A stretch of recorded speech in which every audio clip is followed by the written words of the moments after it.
चलते सांग मैंने आज गीत नुह गोटे कविता शुणा। मो कवितार शीर्षक नारी स्वाधीनता।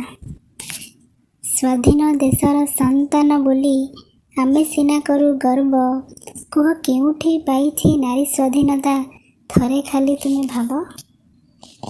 आज भी तो नारी दुनिया दांडरे एका चली पारे नहीं, आज भी तो नारी दुनिया दांडरे एका चली पारे नहीं, सुरक्षित भावे रहिबाकु टिके सहारा खोजी बुलाई।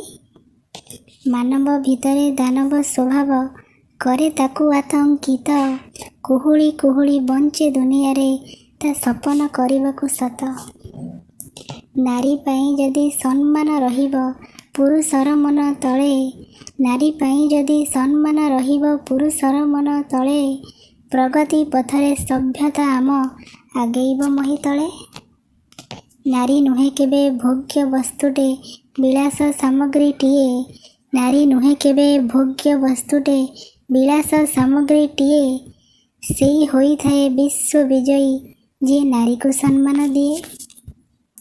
सेई नारी परा जननी भगिनी केबे साजे पुणी नंदिनी, सेई नारी परा जननी भगिनी केबे साजे पुणी नंदिनी, ममता रजुरे संसार बांधिची साजे पुणी सह धर्मिणी, साजे पुणी सह धर्मिणी।